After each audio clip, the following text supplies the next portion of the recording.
welcome back to my channel. Today we're going to have a little story time, as you can see by the title. Someone tried to scam me in Dubai for over 60,000 dirhams, y'all. This boy tried to scam me. And honestly, when I'm looking back at the situation, I can really see God's hand in everything because he really protected me in this situation because it could have ended so bad. Like I was literally just going to hand him over my money in cash. Play them all like dice, read them all on sight.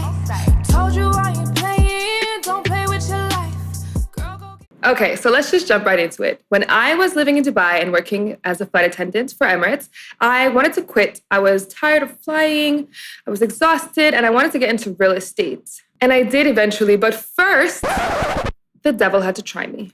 So I had a really good friend at that time, and we're actually still friends to this day. Like, aside from this particular situation, like, we had a really good friendship, and she was a good friend, and I don't feel like I can fault her for the mistakes that, happened in this situation because I can't fault her for the mistake she made when she was in love with a loser. We've all been in love with the wrong person before, right? So, love can make you do crazy things. And it would just be like hypocritical of me to judge her solely based on this situation after all the amazing moments that we did have in our friendship. So anyways, I'll get more into her role into the story a little bit further along. So anyways, I wanted to get into real estate, but not like any real estate. I wanted to do like Airbnb and subleasing and those types of things, right? So I had an associate who was initially supposed to help me start the process. He had already been running his own Airbnbs. He had a couple properties and he was having some success for like the past year or so. So he was basically going to be my mentor and kind of teach me the ropes of the business. However, COVID happened and he got stuck outside of Dubai. So we were no longer able to kind of do the mentorship and I was on my own. So my bestie at the time, we'll just call her Amanda. She met a new boy and he kind of like was giving off the impression that he was wealthy, or at least like he was okay, he was well off, he was comfortable. He lived in this beautiful hotel in Dubai and it was a very popular hotel. It had a huge like terrace and like a pool and everything was so beautiful. And we were always at that hotel. Either we were renting rooms or we were like partying with other people who had rented rooms or partying with residents, but we loved being there because like public pools were closed at that time, but this hotel had pools like in a lot of the rooms, like on the terrace outside and like hot tubs, and it was perfect. It's what you needed. Like it just made lockdown so much better. So now at this point, we're like maybe like 3 weeks in of Amanda knowing Jailbay. And we're going to call him Jailbay. I'm going to tell you why in just a little bit. So Amanda calls me one day and she's basically like, babe, I have some really good news. I'm really excited. I have this great opportunity for you. So she explains to me that Jailbay actually is into the business that I want to get into. He's into the type of real estate that I was trying to get into and that he would be willing to, kind of coach me through the process, kind of mentor me. So, we schedule a meeting for me to kind of like sit down and work out all the details. But guys, wait, let me just say this. This boy was younger than me and Amanda by like 5 years, okay? So he was a youngin' and he didn't even have a car. He was like driving my girl's car around Dubai. He was just like, he wasn't really giving rich zaddy energy. He was kind of giving bum energy, but he was living in a beautiful place. And it was kind of like, how could you afford that if you're broke? So it was kind of like, anyways, it wasn't making sense. And a lot of people in Dubai do this. Like they'll rob, kill, steal, and just to make it look like they're wealthy and they're well off just to kind of like fit in. Like a lot of people in Dubai are very superficial, materialistic. If you fall into that kind of crowd, obviously you can find genuine people as well. But like for the most part, it's very superficial. People will kind of like fake their wealth in Dubai. So I was kind of getting the vibe that that's what he was kind of like doing because like if you have so much money, why don't you have a car? Why are you begging to drive my girl's car all around town? Like what is going on? Like rent a car. Do something. But despite me like kind of seeing these things and noticing these things, like I trusted my girl. I trusted that my friend would do her due diligence and not set me up with a fraudster, right? Like with a scammer, right? Like if I have a friend and I'm brokering a deal essentially between my friend and another one of my acquaintances that I've just met, like I'm going to do my due diligence. I'm not going to, put my friend in a situation where things can go left, like if I haven't done my background check. But that's just me. We all do friendship differently. So now the meeting day rolls around. I make my way to the hotel. Amanda's already living with him at this point. So I make my way to the meeting. We go into a quiet part of the hotel to discuss the contract. And we kind of discuss like the workings of the contract. So basically how this business would work is it's like I'm investing in his business and I'm making a profit. So the way it works is you don't own the actual apartment, you rent it and then you sublease it. So you can either sublease it to Airbnb on like a weekly, monthly basis, or you can sublet it to tenants that are there for a long-term, tenants who don't have residency visa to stay in Dubai. Because for those of you who don't know, you can't live in Dubai, like you can't rent an apartment, from a landlord in Dubai without like your residency visa. You'll have to just like get a hotel or do this like sublet, like, from somebody who's leasing. So that's kind of the business. So then you charge them more and then you make a profit because they don't have a choice, right? Either they pay a hotel or they pay this apartment. It's either or. And like the way he explained it to me was like I was going to make my profit back in like, I don't know if it was up to a year.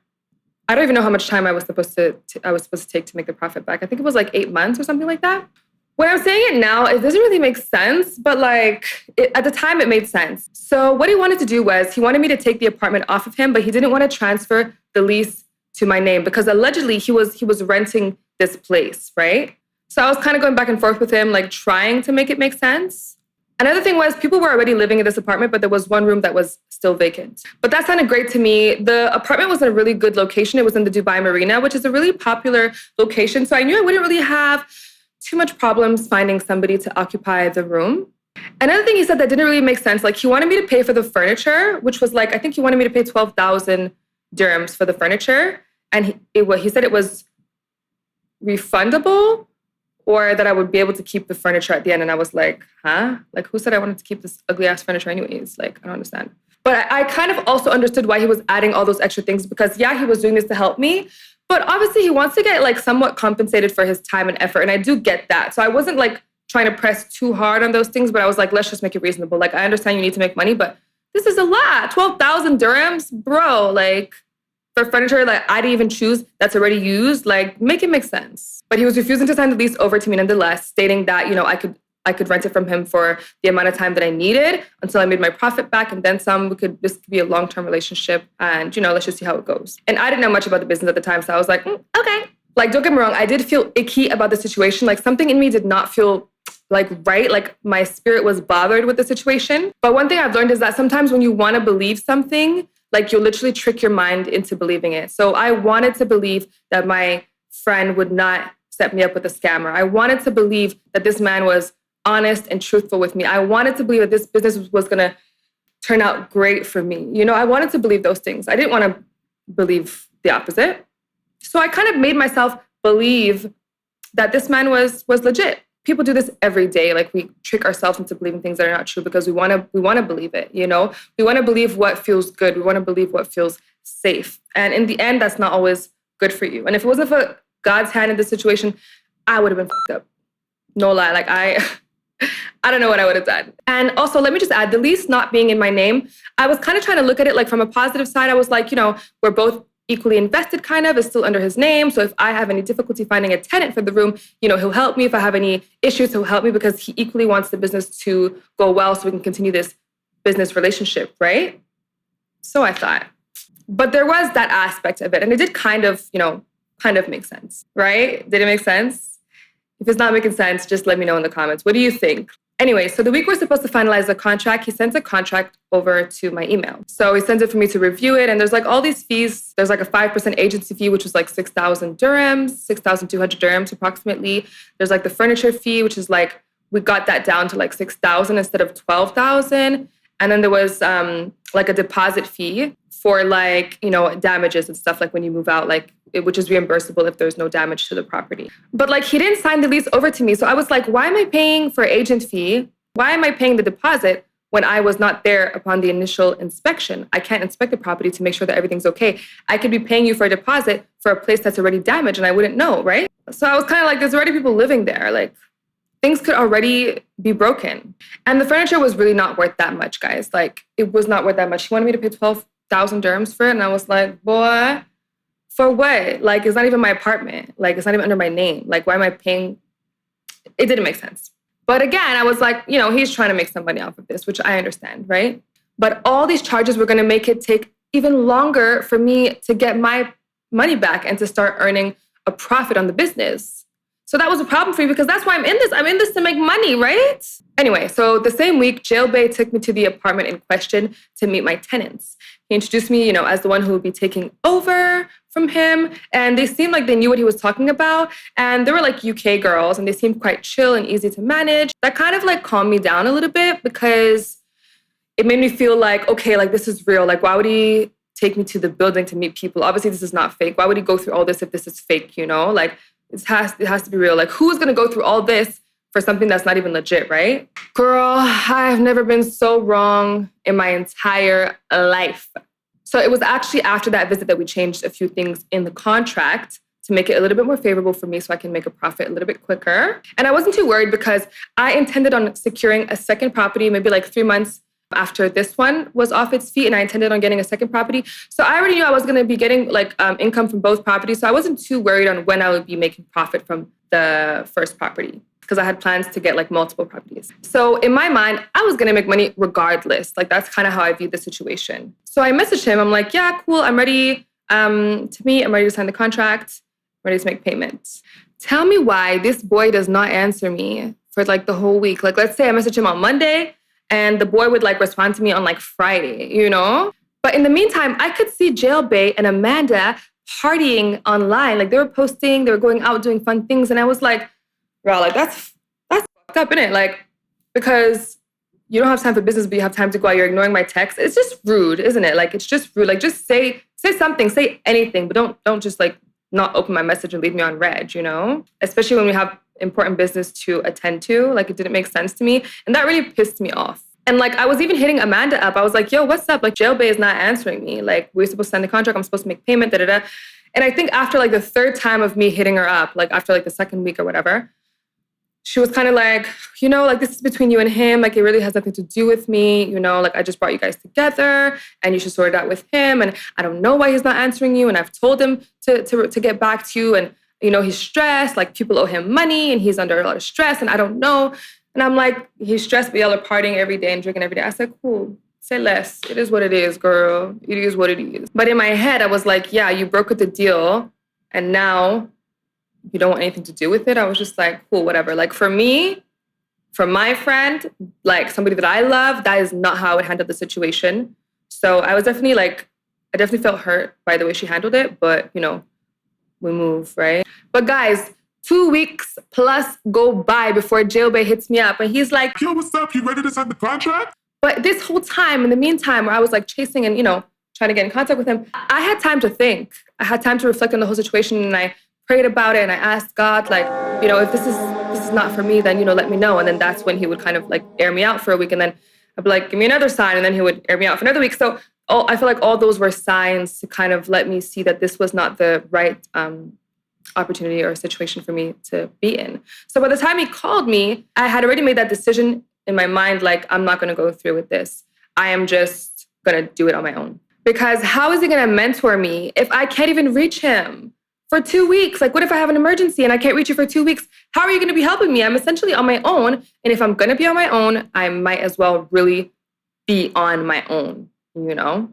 So yeah, I trusted God and I decided to decline his offer. And that's kind of how that situation ended. But guys, that's not even the tea. Because I think like 1 month later, I wake up, I'm in bed, you know, I'm chilling. I go to check my phone. I see an incoming call from Jailbait's bestie. We're going to call him Connor. Connor's a sweetheart. You know, we're not like friends or anything, but we're well acquainted. He's a nice guy, but he doesn't usually call me. So immediately I know something is not right. Anyways, I pick up the phone. I'm like, yeah, what's up? So he goes, you know, when's the last time you seen Amanda?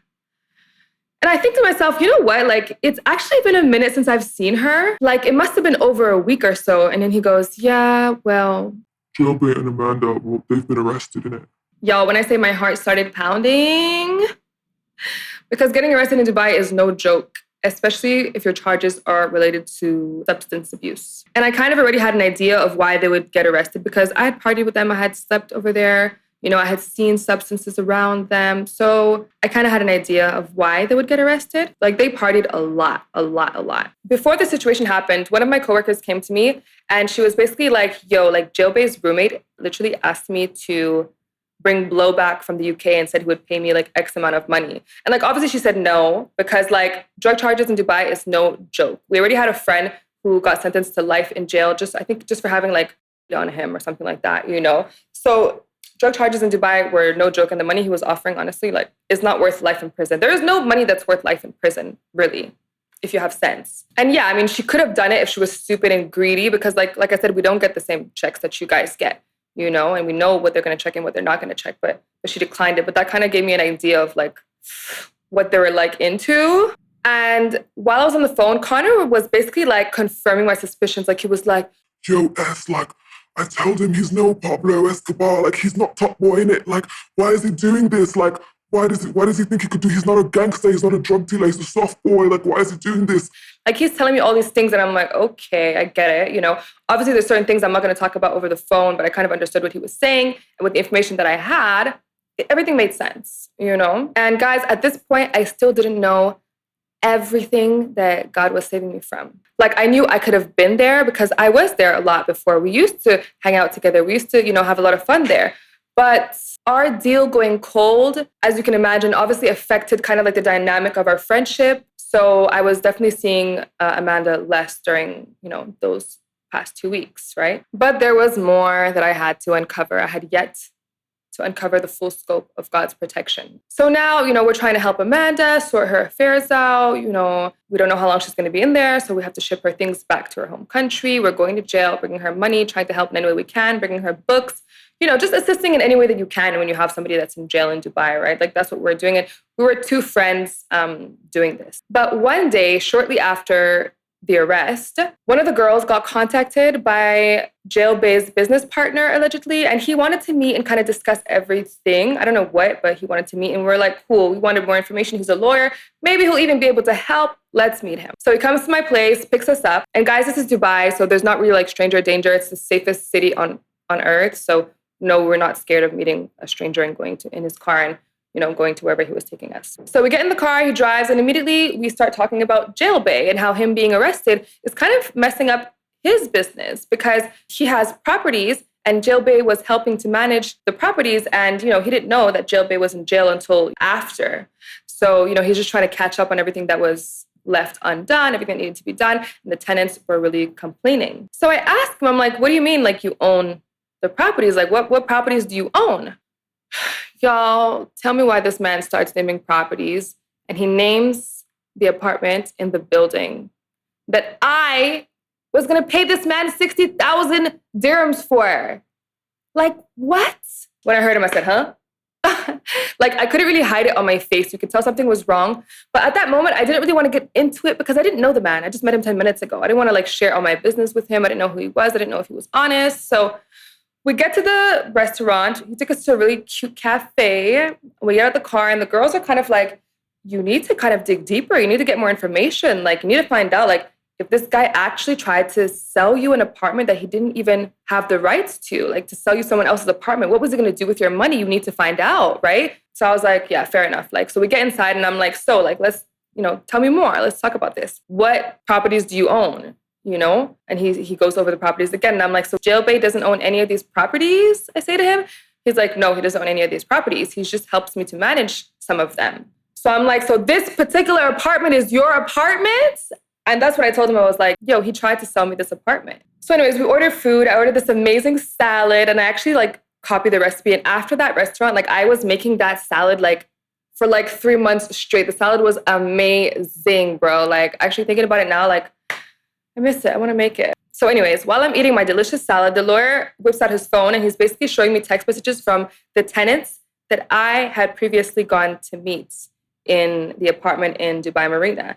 And in the text messages, they're basically complaining and saying like what a horrible job he's been doing and how he's been unreachable for some time. And yeah, the names did match the tenants that I had met. So I knew that at that point that he was legit. He was not lying. Like this was his property and they were texting him. So obviously like it was real, right? Like, so I told him like, you know, he did give me a contract. He asked me, you know, if he could see the contract. And I was like, yeah, I just sent it over to him in email so he could see how much of a scammer his boy was.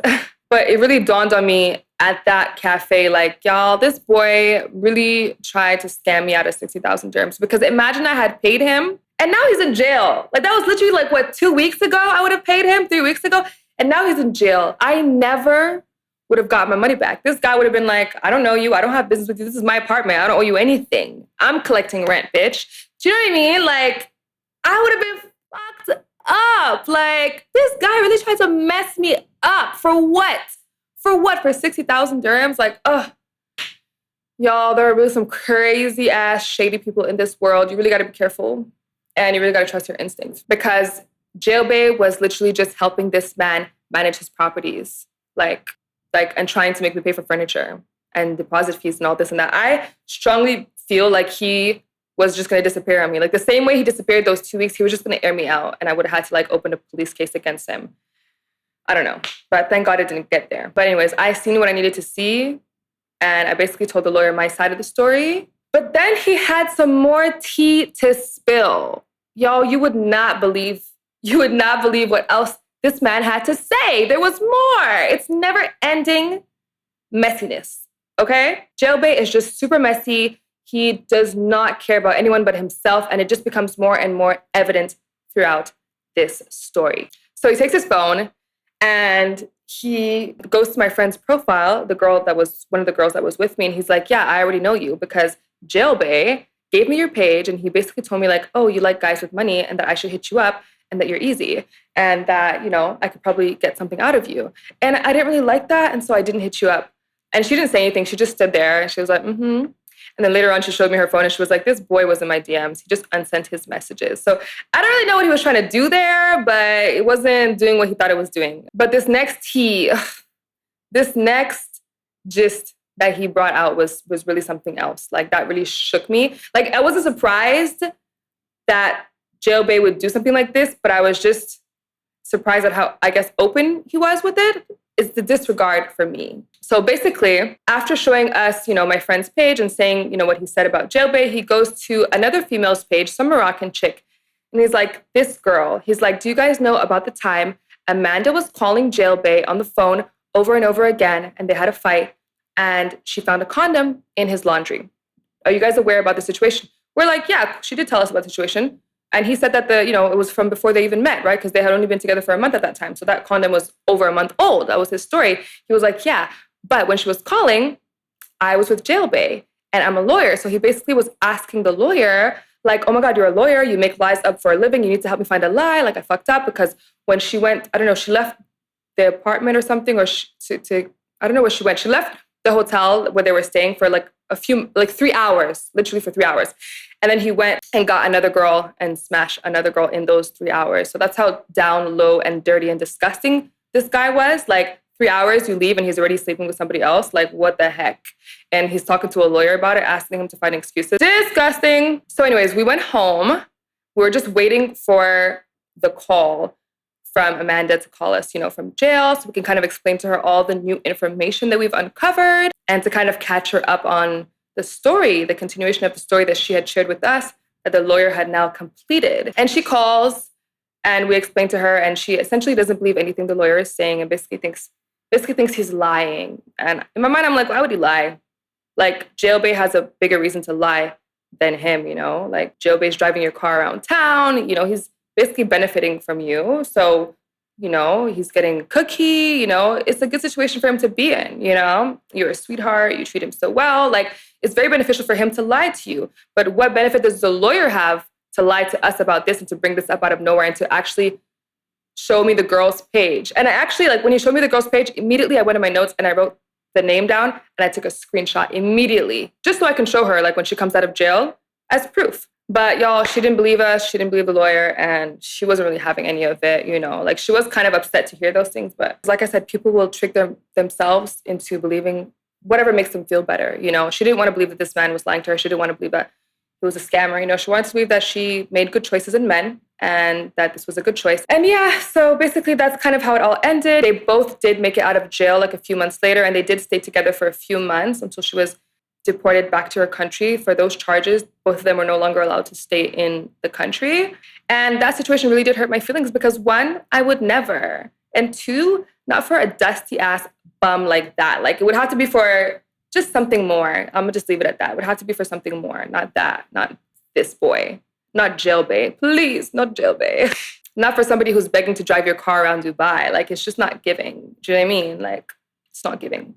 But, you know, love will make you do some stupid things. And yeah, that's still my girl. I don't care. To this day, that's still my girl. And obviously there's some things that I would have done differently, like as a friend in that situation. Like if I was in her place, like I think I would have handled the situation much more, you know, with more love and care and kindness and consideration for my friend. And I wish that she had that for me, but she didn't. Nonetheless, she's still my girl. I still love her. If you're watching this, love you. No hard feelings. This is just my truth. And guys, that is it for today. Thank you so much for watching. And if you enjoyed this story time, please subscribe, give this video a thumbs up, and turn on your notifications so you don't miss the next juicy video. Thank you. Bye.